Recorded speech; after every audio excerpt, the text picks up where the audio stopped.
The morning sky above New York turned purple, not the gentle purple of dawn, but an angry, swirling mass of clouds that made every human on Earth stop and stare. James Miller, Earth's chief diplomat, stood on the UN building's roof, his gray hair whipping in the strange wind that had begun to blow. "They're here," he whispered, watching as massive ships broke through the clouds. Each vessel was larger than a small city, their hulls gleaming with a metal that seemed to change color as they moved.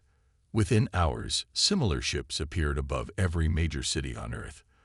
The world's leaders gathered quickly in an emergency UN session, their faces pale as they watched the first transmission from the aliens. The alien on the screen looked almost human, except for its blue-tinted skin and eyes that were too large. It spoke in perfect English, but its voice held no warmth. "We are the representatives of the Galactic Council," it announced. "Your planet has been selected for integration into our empire. Resist, and we will demonstrate our power. Submit, and you may serve as a productive member of our society." Miller stepped forward to speak for Earth. He was chosen because he had ended 3 wars through peaceful talks. He hoped he could do the same now. "We welcome peaceful contact with other civilizations," he said, his voice steady despite his racing heart. Earth would be honored to discuss terms of cooperation and mutual benefit. The alien's large eyes blinked slowly. "You misunderstand. This is not a negotiation.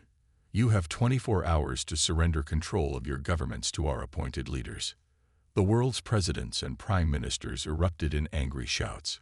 Miller raised his hands, trying to keep peace. "Surely we can discuss this. Earth has much to offer as an equal partner." The alien cut him off. "Your time starts now, to demonstrate our seriousness." The massive screen showed a live feed of the alien ships moving into position. Miller felt his blood run cold as energy beams lanced down from 3 ships. In seconds, 3 cities, one in Asia, one in Europe, and one in South America, vanished in blinding flashes of light. Millions dead, just to make a point. The room fell silent. Miller's hands gripped the podium so hard his knuckles turned white. The alien smiled, showing teeth that were too perfect, too white. "We will return tomorrow for your answer," it said, and the screen went dark. The next 12 hours were the most intense in human history. While the public panicked and riots broke out in cities worldwide, the world's leaders met in secret bunkers deep underground. "We can't fight them," someone argued. "You saw what they did to those cities." "We can't surrender," another shouted.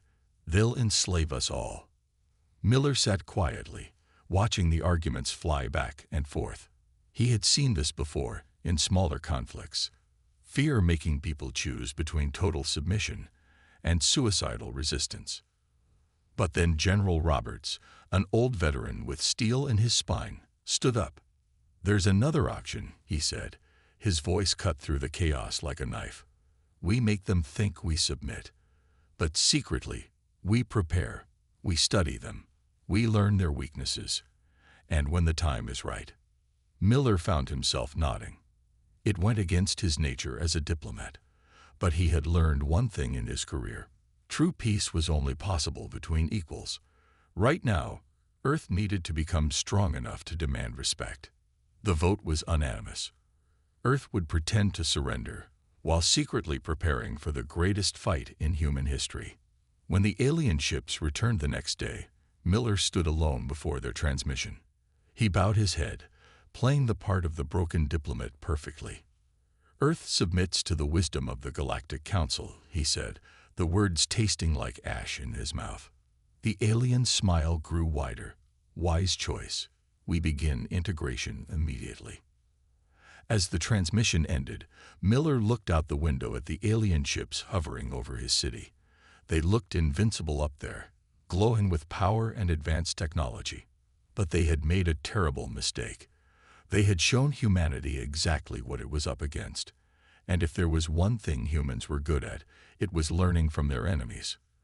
The real war hadn't even started yet. Colonel Mike Stone walked through the underground base, his boots making no sound on the special flooring designed to hide their activities from alien sensors.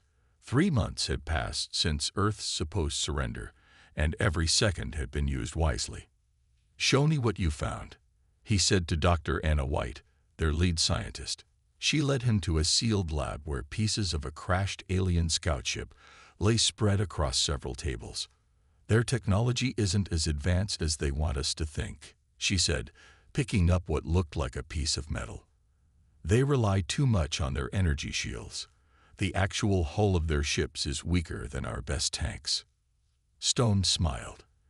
The aliens had gotten careless, thinking humans were just simple servants. They didn't notice when their smaller ships occasionally disappeared, officially lost to accidents, in Earth's atmosphere. "What about their weapons?" he asked. "That's the interesting part." Anna pointed to a destroyed energy cannon. "They've never developed physical projectile weapons. They think energy beams are the peak of warfare. They have no defense against good old-fashioned bullets, if we can get past their shields." In another part of the base, hundreds of soldiers trained in secret. The aliens had ordered all military forces to disband, but instead, the best fighters from every nation had gone underground.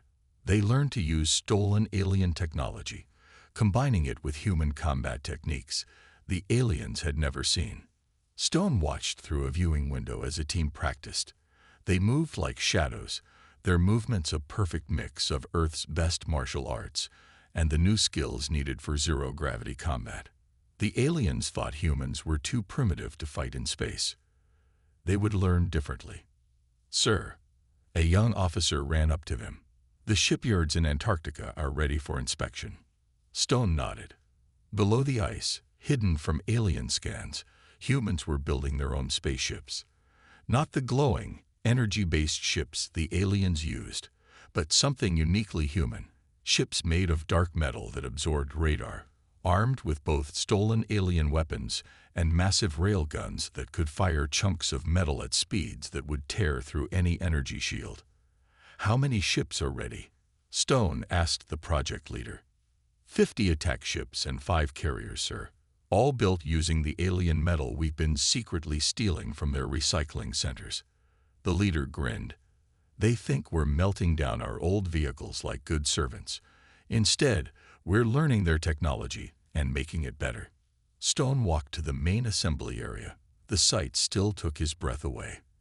Dark ships hung from massive underground cranes, their shapes designed to look like shadows in space. No bright lights or glowing engines like alien ships. These were hunters, built to strike hard and fast. "Timeline?" he asked Dr. White, who had followed him.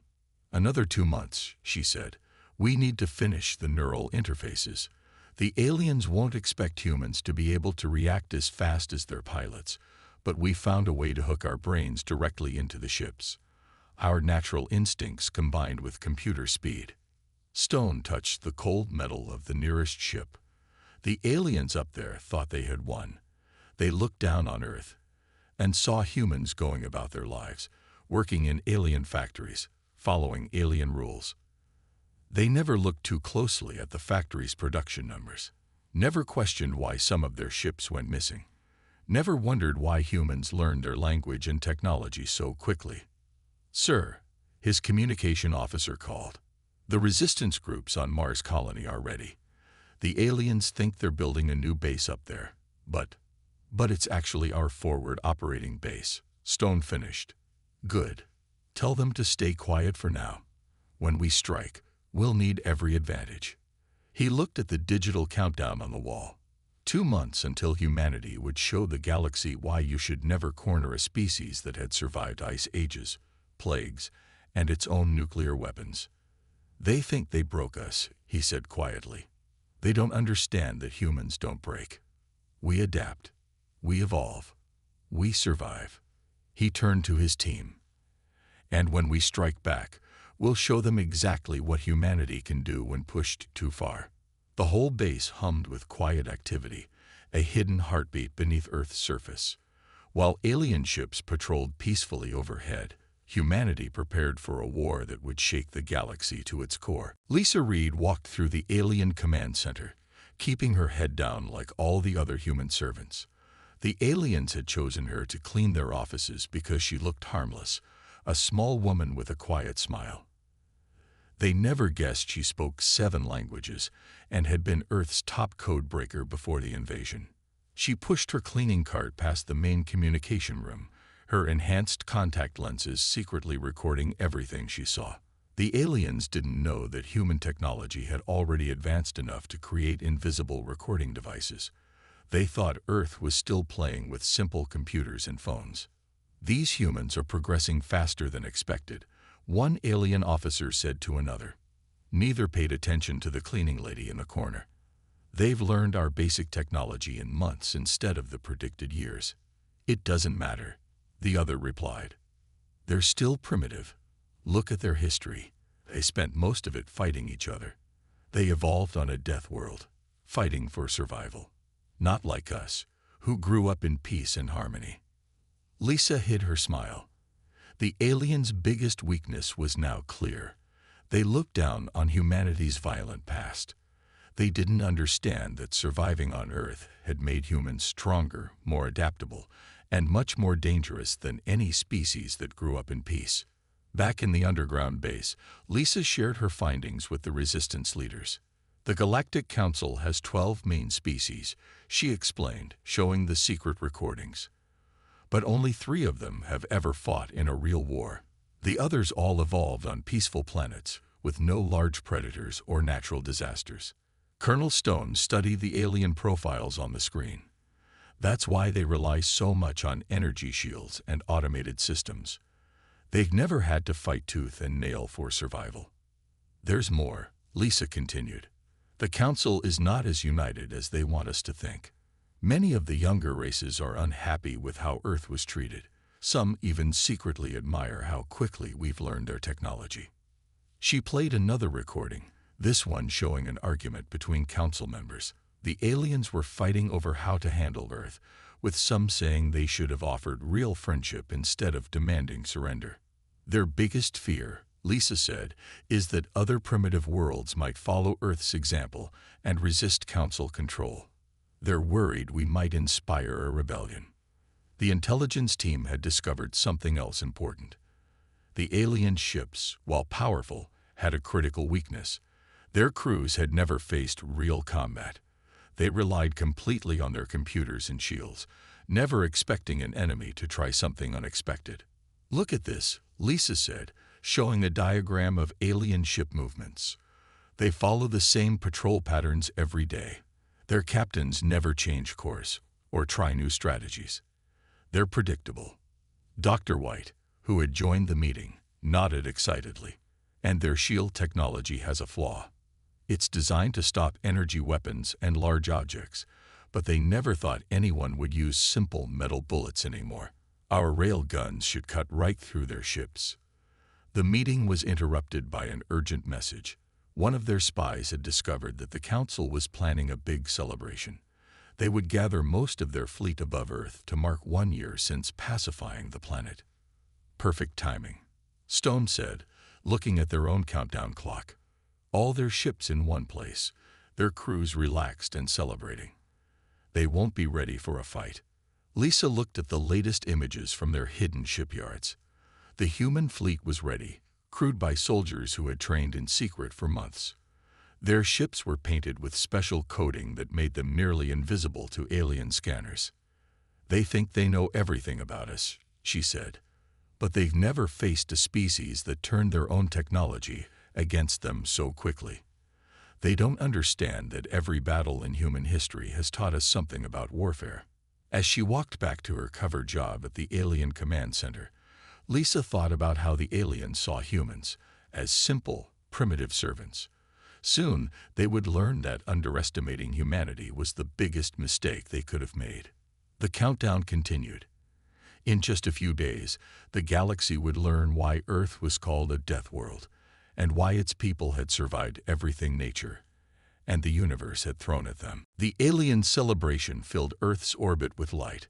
Hundreds of their ships glowed like new stars, their crews drinking and feasting, celebrating 1 year of controlling the primitive humans. Music and laughter echoed through their communication channels. Deep under the Antarctic ice, Colonel Stone stood in the hidden command center. Screens showed the alien fleet scattered in a display formation, their shields lowered to better show off their ship's beauty. The aliens were putting on a light show for their human servants below. "All ships report ready," his officer said quietly. Stone looked at the clock. "Send the signal." Across Earth, hidden doors opened in mountains, deserts, and oceans. Dark shapes rose silently into the night sky. The human fleet, built in secret over the past year, launched without lights or energy signatures. They looked like moving shadows against the stars. "They still don't see us," Lisa reported from her position in the alien command center. She stood near a window, pretending to admire the celebration, while sending encrypted messages. Their sensors are mostly turned off for the light show. The human ships formed up in attack position. They carried no energy weapons like the aliens used. Instead, each ship bristled with rail guns, simple but deadly weapons that fired chunks of metal at incredible speeds. "All ships in position," came the report. "Ready on your command." Stone took a deep breath. Remember the cities they destroyed. Remember the millions they killed just to make a point. He pressed the command button. Fire. The rail guns fired silently in space. Thousands of metal slugs, each moving faster than the aliens thought possible, streaked toward the celebrating fleet. The few alien ships that had their shields up didn't matter. The simple metal projectiles passed right through their energy defenses. The first alien ship exploded in a brilliant flash. Before the aliens could react, dozens more followed. Their beautiful formation turned into chaos as ships began breaking apart. How are they doing this?" An alien commander screamed over their public channel. "Humans don't have space weapons. All ships, attack pattern beta," Stone commanded. The human fleet broke into smaller groups, each targeting specific alien vessels. Unlike the aliens' rigid battle formations, human ships moved unpredictably, using maneuvers based on Earth's air combat techniques. On the alien command ship, Lisa dropped her servant act. She pulled out a hidden weapon and ran toward the ship's control room. Other hidden human agents did the same across the alien fleet. They had trained for this moment for months. "Security breach," alien voices shouted. "The humans are on our ships." But it was too late. The aliens had never expected an attack from inside their own vessels. They had never fought hand-to-hand combat. Their soldiers fumbled with weapons while humans, who had been fighting wars for thousands of years, moved with deadly precision. "Alien flagship shields are down," came the report. "Internal systems compromised." Stone watched as the massive alien command ship went dark. Lisa and her team had succeeded in taking control. In just 30 minutes, half the alien celebration fleet was destroyed or captured. "Send the message," Stone ordered. Every screen and communication device on the remaining alien ships activated. James Miller, the diplomat who had pretended to surrender Earth a year ago, appeared. "To the Galactic Council," he said calmly. "This is humanity's response to your demand for submission. We gave you a chance for peaceful contact. You chose violence. Remember this day. Remember that humans do not break. We adapt. We survive. And we fight back." The remaining alien ships tried to flee, but human vessels appeared from behind Earth's moon, cutting off their escape. The trap was complete. "The Council fleet is in full retreat," Lisa reported from the captured command ship. "They're sending distress signals to their homeworld." Stone nodded. "Let them run. Let them tell the Council what happened when they pushed humanity too far." He looked at the screens showing Earth below. For the first time in a year, his planet was free. But this was just the beginning. The real war was about to start, and humanity was ready. "Send word to all human ships," he ordered. "Phase 1 is complete. Prepare for Phase 2. We're taking the fight to them." The great council chamber on their homeworld was in chaos. Representatives from all 12 major species shouted at each other while watching replays of Earth's attack on the massive screens above. Director Tom Harris, Earth's new ambassador, stood calmly in the center of the storm. He had been chosen to lead the diplomatic mission because he could keep his cool under pressure. Right now, watching the alien council tear itself apart, he knew humanity's plan was working perfectly. "How dare these primitives attack us?" shouted the High Commander, his blue skin dark with rage. "We must crush them immediately." "With what fleet?" asked another council member, her crystalline form glittering. "Half our celebration fleet is destroyed, the other half captured. And the humans are using our own ships against us." Lisa Reed, now working as Harris's intelligence officer, secretly recorded everything. The aliens still hadn't learned to watch what they said around humans. Their arrogance was their biggest weakness. "The humans shouldn't have been able to do this," a younger council member said. "We gave them simple jobs, kept them away from important technology. How did they learn so much in just 1 year?" Harris stepped forward. It was time to drive the wedge deeper into the council's unity. "Perhaps," he said loudly, making everyone turn to look at him, "you should have studied Earth's history better. Humans have gone from horse-drawn carts to spaceflight in just over 100 years.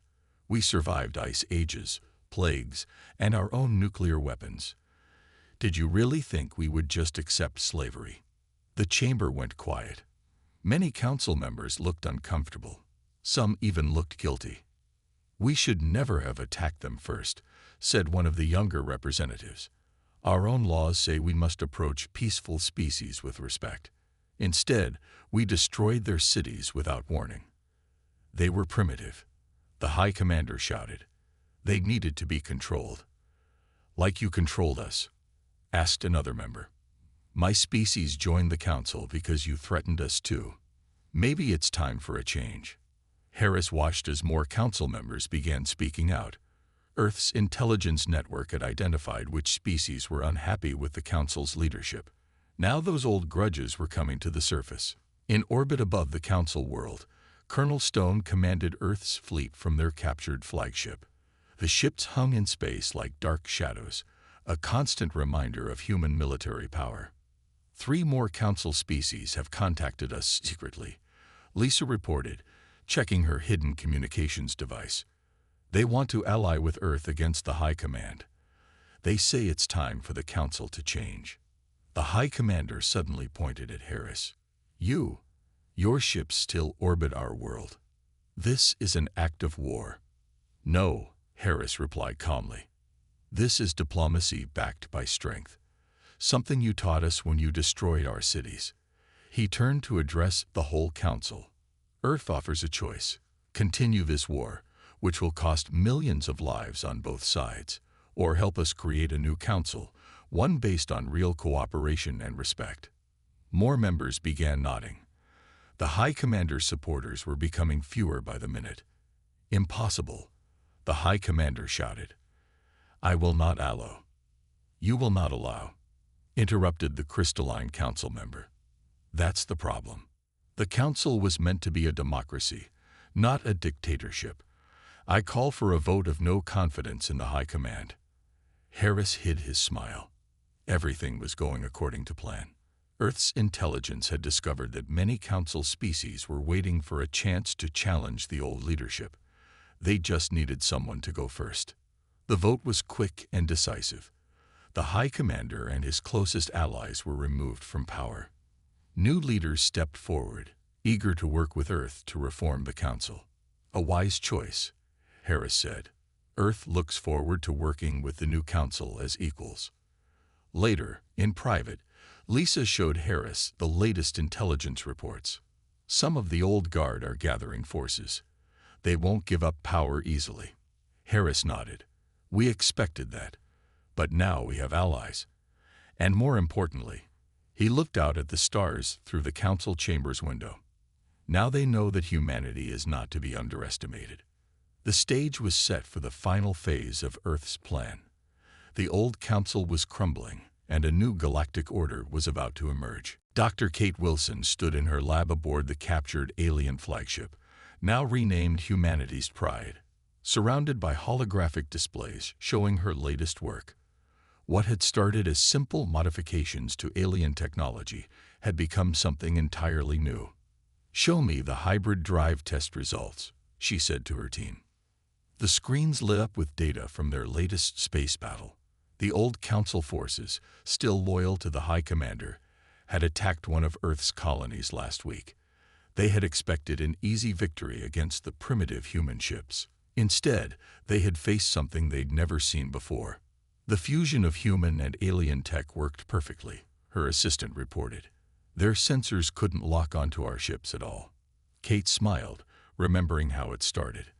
The aliens had always used pure energy technology, thinking it was the peak of advancement. They never thought to combine it with human mechanical engineering. "Send the combat footage to the main screen," she ordered. The video showed Earth's new hybrid ships in action. They looked like ancient sea predators, dark and sleek. When they fired their weapons, they used both traditional railguns and modified alien energy beams. The enemy ship shields, designed to stop either energy or physical attacks, couldn't handle both at once. Their entire battle doctrine is based on fighting other energy-based ships, Kate explained to the visiting Council allies. They never imagined combining technologies this way. In the footage, human ships performed maneuvers that the aliens had thought impossible. The hybrid engines, using both gravity manipulation and traditional thrust, let them move in ways that broke all the Council's standard combat rules. Colonel Stone entered the lab, looking pleased. "The production facilities on Mars are ready," he announced. "We can start building the new ships in massive numbers." "The old Council forces won't know what hit them," Kate said. "But that's not even the best part." She pulled up another display. "Show them Project Phoenix." The hologram showed a massive ship under construction. It looked different from anything else in space. The design combined the best of Earth's military history with the most advanced alien technology. "We didn't just copy their tech," Kate explained. "We improved it, made it work in ways they never thought possible." She demonstrated how the ship could transform its structure, adapting to different combat situations like a living thing. The aliens watched in amazement. Their rigid thinking had never considered such possibilities. "But the real breakthrough is this," Kate said, showing the ship's core. "We found a way to use their energy technology to enhance human reflexes and thinking speed. Our pilots can now react 100 times faster than any alien system." In another part of the ship, human troops trained with new hybrid weapons. They wore armor that looked simple but could stop both energy beams and physical attacks. Their rifles could switch between bullets and plasma bolts, making them unpredictable in combat. "The old Council forces still think they're fighting primitive humans," Stone said. "They don't understand that we've taken their technology and made it better in just over a year." Kate's team had also solved another problem. The aliens had always struggled with asteroid field combat, their automated systems confused by the chaotic environment. But humans, with their natural ability to handle chaos and unpredictability, excelled there. "Look at this," Kate said, showing footage of a recent battle in the Kuiper Belt. Human ships danced between asteroids, using them as cover and weapons. The alien ships, following their rigid combat protocols, were completely outmatched. "We're not just winning because of better technology," she explained. "We're winning because we think differently. We adapt. We improvise. We take what works and make it better." Alerts sounded through the ship. The old Council forces had been detected approaching Earth's outer colonies. "Perfect timing," Kate said. "They're about to see what humanity can really do." She turned to Colonel Stone. "All new systems are ready for full combat deployment." Stone nodded. "Send word to all ships. Operation Phoenix is now active. Let's show them why you should never underestimate human innovation." The hybrid fleet moved out, their dark hulls reflecting the starlight. They carried with them humanity's greatest strength, the ability to take any technology, any idea, and transform it into something new and unexpected. The final battle was about to begin, and humanity was ready to show the galaxy just how far they had come. 1 year after Earth's first strike, the galaxy had changed forever. James Miller stood on the observation deck of humanity's pride, watching as ships from 30 different species gathered for the signing of the new Galactic Charter. Hard to believe it's been just 2 years since they first appeared over Earth, Lisa Reed said, joining him at the window. She had traded her spy's disguise for a formal diplomatic uniform. The final battle against the old Council forces had ended last week. The High Commander's fleet had tried one last desperate attack, expecting to face primitive human ships. Instead, they had met Kate Wilson's hybrid fleet. "Show me the battle footage one more time," Miller requested. The holographic display activated, showing the massive space battle. The old Council ships, still using their rigid tactics and pure energy weapons, had faced humanity's combined fleet. Earth ships moved like sharks through water, their hybrid drives letting them appear and disappear at will. Each vessel could fight with both rail guns and energy weapons, switching faster than the enemy could adapt. But the real shock had been the Phoenix Squadron. These ships, built with humanity's new understanding of alien technology, could change their shape mid-battle. The old Council forces had no defense against ships that could transform from fast attack vessels to heavy battleships in seconds. The turning point, Lisa said, was when 3 more Council species switched sides in the middle of the battle. She smiled. They saw which way the wind was blowing. Colonel Stone entered the observation deck, now wearing the uniform of the new Galactic Defense Force. "The last holdouts have surrendered," he reported. "The old Council is officially finished." Below them, Earth shone like a blue jewel. The planet had changed too. Cities now featured both human and alien architecture. Ships from dozens of species filled the skies, not as conquerors, but as trading partners and allies. "The new charter is ready for signing," Dr. Kate Wilson announced, joining them. She had become a legend among both humans and aliens for her technological innovations. Every species gets an equal vote. No more primitive classifications. The signing ceremony took place in the same chamber where the old Council had once demanded Earth's surrender. But now the room was different. The high throne-like chairs were gone, replaced by a circular arrangement where every species sat at the same level. Miller stepped forward to give the opening speech. 2 years ago, the old Council came to Earth demanding submission. They thought they found a primitive species to exploit. Instead, they found humanity. The assembled representatives listened quietly as he continued. "We could have taken revenge, could have built an empire of our own. But humanity has learned from its own history. We choose a different path. Today, we create a true galactic community, one where strength serves wisdom, and technology serves all." The new charter was signed by each species in turn.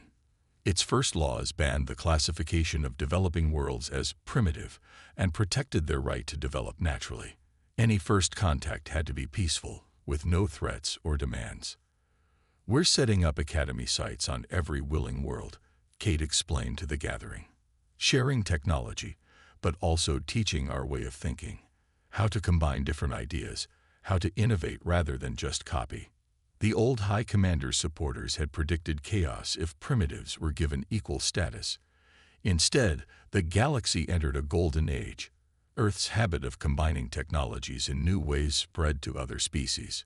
Soon, innovations appeared that neither humans nor aliens could have created alone. "There's something poetic about this," Miller said, watching ships of all designs dance through space together. "They invaded Earth thinking they would teach us to be civilized. Instead, we taught them about true civilization, about respecting differences and working together." Lisa checked her reports one last time. The last of the old Council hardliners have been arrested. The galaxy is officially at peace. "Not just peace," Stone added. "Progress. Real progress." They watched as the first graduating class of the new Mixed Species Combat Academy performed a flight demonstration. Human pilots flew alongside aliens, their different ways of thinking creating battle formations that had never been seen before. "So what's next?" Kate asked. Miller smiled. "The galaxy is vast. There are still countless worlds to explore, species to meet, and discoveries to make. But this time, we'll do it right. Together." Above them, the stars stretched to infinity, no longer a barrier, but a road forward. Humanity had not just survived its trial by fire. It had helped forge a better galaxy for all. The end.